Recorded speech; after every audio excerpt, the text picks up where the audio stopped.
आज ऑफिस में मैं बिल्कुल भी ढंग से काम नहीं कर सका था। इस कारण बॉस से तो कई बार डांट खानी पड़ी ही सहयोगियों के साथ भी झड़प हो गई थी। आखिर में तंग आकर मैंने ऑफिस से 1 घंटा पहले जाने की अनुमति बॉस से मांगी तो उन्होंने तीखे शब्दों में मुझसे कहा, मोहित, आज सारा दिन तुमने कोई भी काम ढंग से नहीं किया है। मुझे छोटी छोटी बातों पर किसी को डांटना अच्छा नहीं लगता। मुझे उम्मीद है कि कल तुम्हारा चेहरा मुझे यूँ लटका हुआ नहीं दिखेगा। बिल्कुल नहीं दिखेगा सर, ऐसा वादा कर मैं उनके कक्ष से बाहर आ गया। ऑफिस से निकलकर मैं मोटरसाइकिल से बाजार जाने को निकल पड़ा। मुझे अपनी पत्नी स्नेहा के लिए कोई अच्छा सा गिफ्ट लेना था। हमारी शादी को अभी 4 महीने ही हुए हैं। वह मेरी सुख व खुशियों का बहुत ध्यान रखती है। मेरी पसंद पूछे बिना मजाल है वह कोई काम कर ले। पिछले गुरुवार को उसका यही प्यार भरा व्यवहार मुझे ऐसा खला कि मैंने उसे शादी के बाद पहली बार बहुत ज़ोर से डांट दिया था। उस दिन हमें रवि की शादी की पहली सालगिरह की पार्टी में जाना था। जगह जगह ट्रैफिक जाम मिलने के कारण मुझे ऑफिस से घर पहुंचने में पहले ही देर हो गई थी। ऊपर से ये देखकर मेरा गुस्सा बढ़ने लगा कि नेहा समय से तैयार होना शुरू करने की बजाय मेरे घर पहुंचने का इंतज़ार कर रही थी। इनमें से मैं कौन सी साड़ी पहनूं, यह तो बता दो। आदत के अनुरूप उसने इस मामले में भी मेरी पसंद जाननी चाहिए थी। नीली साड़ी पहन लो। अपना व उसका मूड खराब करने से बचने के लिए मैंने अपनी आवाज़ में गुस्से के भाव पैदा नहीं होने दिए थे। मुझे लग रहा है कि मैंने इसे तब भी पहना था जब हम रवि के घर पहली बार डिनर करने गए थे। तो कोई दूसरी साड़ी पहन लो। आप प्लीज़ बताओ ना कि कौन सी पहनूं। इस बार मेरे सब्र का बांध टूट गया और मैं उस पर जोर से चिल्ला उठा, यार तुम जल्दी तैयार होने के बजाय फालतू की बातें करने में समय बर्बाद क्यों कर रही हो? हर काम करने से पहले मेरी जान खाने की बजाय तुम अपने आप फैसला क्यों नहीं करती कि क्या किया जाए क्या ना किया जाए? मुझे ऐसा बचकाना व्यवहार बिल्कुल अच्छा नहीं लगता है। पार्टी में पहुंचकर उसका मूड पूरी तरह से ठीक हो गया, पर मेरा मूड उसके चिपकू व्यवहार के कारण खराब बना रहा। रवि मेरा कॉलेज का दोस्त है। उस पार्टी में शामिल होने कॉलेज के और भी बहुत से दोस्त आए थे। मैं कुछ समय अपने इन पुराने दोस्तों के साथ बिताना चाहता था, पर नेहा मेरा हाथ छोड़ने को तैयार ही नहीं थी। कुछ देर के लिए जब वह फ्रेश होने गई तब मैं अपने दोस्तों के पास पहुंच गया था। मेरे दोस्त मौका नहीं चूके और नेहा का चिपकू व्यवहार मेरी खिंचाई का कारण बन गया था। मुंहफट सुमित ने मेरा मजाक उड़ाते हुए कह भी दिया, अबे मोहित, ऐसा लगता है कि तूने तो किसी थानेदारनी के साथ शादी कर ली है। नेहा भाभी तो तुझे बिल्कुल पर्सनल स्पेस नहीं देती। शायद मोहित शादी के बाद भी हर सुंदर लड़की के साथ इश्क लड़ाने को उतावला रहता होगा, तभी भाभी इसकी इतनी जबरदस्त चौकीदारी करती है। कुंवारे नीरज के इस मजाक पर सभी दोस्तों ने एक साथ ठहाका लगाया था। अपने मन की खीस को काबू में रखते हुए मैंने जवाब दिया, वह थानेदारनी नहीं बल्कि बहुत डिवोटेड वाइफ है। तुम सब अंदाज़ा भी नहीं लगा सकते कि वह कितनी केयरिंग और घर संभालने में कितनी कुशल है। यार, अपना यार तो बेड़ियों को ही आभूषण समझने लगा है। नीरज के इस मजाक पर जब दोस्तों ने एक और ज़ोरदार ठहाका लगाया तो मैं मन ही मन नेहा से चिढ़ गया था। पार्टी में हमारे साथ पढ़ी सीमा भी मौजूद थी। वह कुछ दिनों के लिए मुंबई से यहाँ मायके में अकेली रहने आई थी।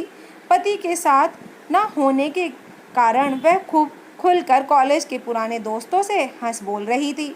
मेरे मन में उसके ऊपर डोरे डालने जैसा कोई खोट नहीं था, पर मैं कुछ देर उसके साथ हल्के फुल्के अंदाज में फ्लर्ट करने का मज़ा मैं ज़रूर लेना चाहता था। नेहा के हर समय चिपके रहने के कारण मैं उसके साथ कुछ देर भी मस्ती भरी गपशप नहीं कर सका। अपने सारे दोस्तों को उसके साथ खूब ठहाके लगाते देख मेरा मन खिन्न हो उठा।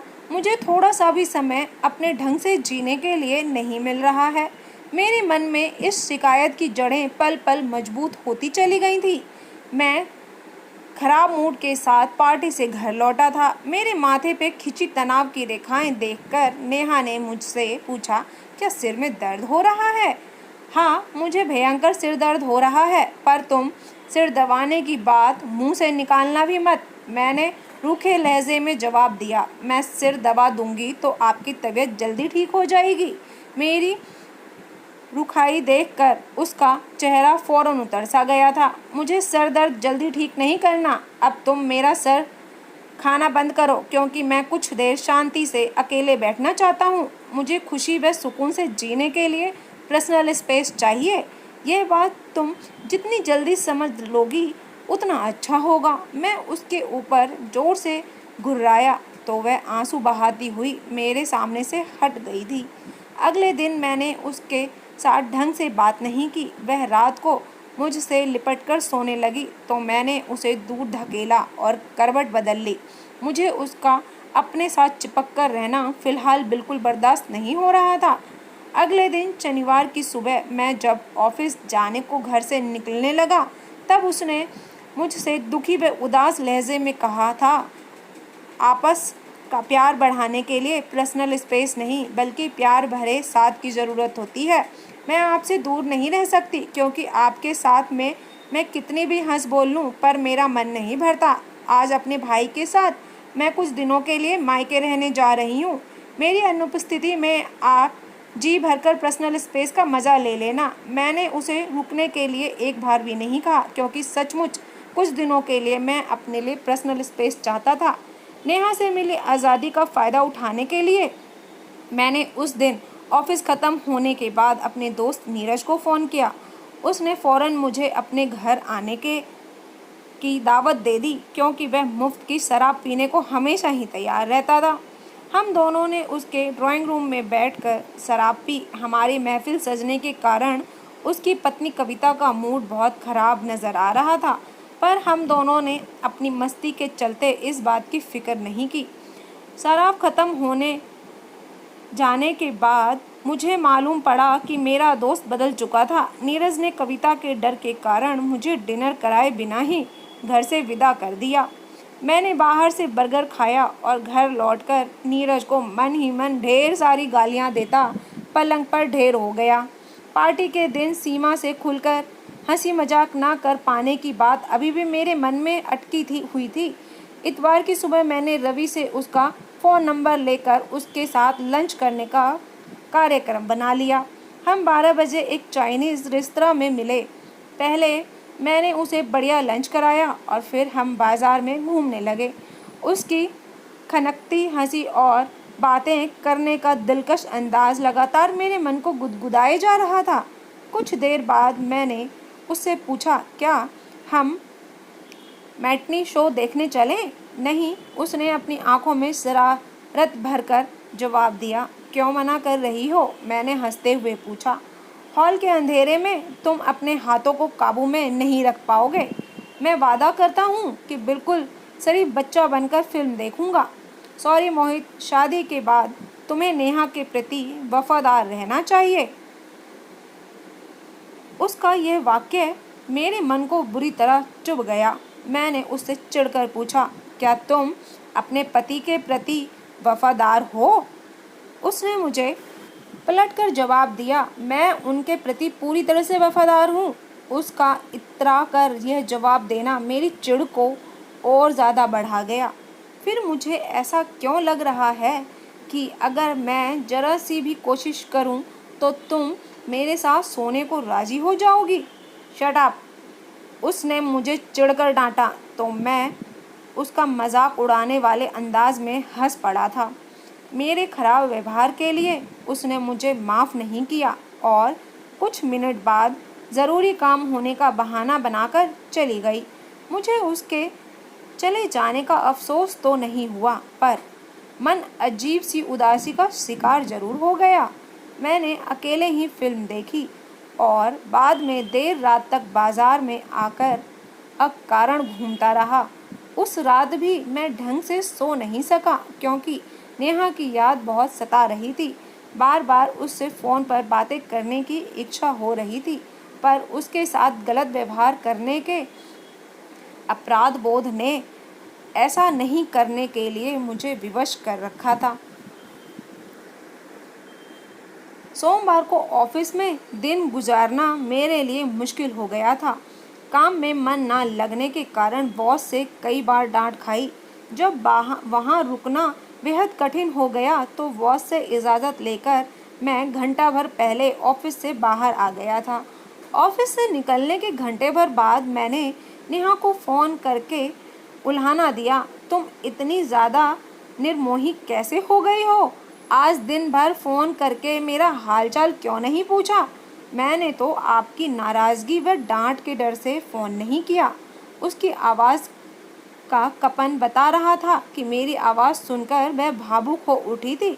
तुम्हारा फ़ोन आने से मैं नाराज़ क्यों होऊंगा भला? मैं फ़ोन करती तो आप ज़रूर डांट कर कहते कि मैं मायके में रहकर भी आपको चैन से जीने नहीं दे रही हूँ। मैं पागल हूँ जो तुम्हें एक कारण डांटूंगा। मुझे लगता है कि मायके पहुँचकर तुम्हें मेरा ध्यान ही नहीं आया होगा। जिसके अंदर मेरी जान बसती है उसका ध्यान मुझे कैसे नहीं आएगा? तो वापस कब आओगी? आप आज लेने आ जाओगे तो आज ही साथ चलूँगी। मैं तो आ गया हूँ। क्या मतलब? मतलब यह है कि दरवाज़ा क्यों नहीं खोल रही है पगली? क्या बार बार घंटी आप बजा रहे हो? दरवाज़ा खोल कर देख लो ना मेरी जान, मैं अभी आई। उसकी उतावलेपन व खुशी से भरी आवाज़ सुनकर मैं जोर से हंस पड़ा था। दरवाज़ा खोलकर जब नेहा ने मुझे फूलों का बहुत सुंदर सा गुलदस्ता हाथ में लिए खड़ा देखा तो उसका चेहरा खुशी से खिल उठा। अपना उपहार स्वीकार करने के बाद वह मेरी छाती से लिपटकर खुशी के आंसू बहाने लगी। मुझे इस समय उसकी वह बात ध्यान आ रही थी जो उसने मुझसे कही थी। उसने मायके आने से पहले कही थी, आपस का प्यार बढ़ाने के लिए पर्सनल स्पेस की नहीं बल्कि प्यार भरे समय की ज़रूरत होती है। मैं आपसे दूर नहीं रह सकती क्योंकि आपके साथ मैं कितनी भी हंस बोल लूँ पर मेरा मन नहीं भरता है। मैंने उसका माथा चूमकर भावुक लहजे में कहा, मेरी समझ में यह आ गया है कि तुम्हारे अलावा मेरी ज़िंदगी में खुशियाँ भरने की किसी के पास फुर्सत नहीं है। मुझे अपनी ज़िंदगी में पर्सनल स्पेस नहीं बल्कि तुम्हारा प्यार भरा साथ चाहिए। भविष्य में मेरी बातों का बुरा मानकर फिर कभी मुझे अकेला मत छोड़ना। कभी नहीं छोड़ूंगी। उसके सवालों का जवाब देने में अब कोई परेशानी महसूस नहीं हो रही थी। उससे दूर रहने के मेरे अनुभव इतने घटिया रहे थे कि मेरे सिर से पर्सनल स्पेस में जीने का भूत पूरी तरह से उतर गया था। तो दोस्तों, आज की कहानी आपको कैसी लगी आप ज़रूर बताइएगा कमेंट सेक्शन में कमेंट करके। और अगर चैनल पे न्यू हैं तो चैनल सब्सक्राइब कर लीजिएगा और पुराने दोस्त हैं तो वीडियो पूरा देखने के लिए धन्यवाद। फिर मिलते हैं नई कहानी के साथ।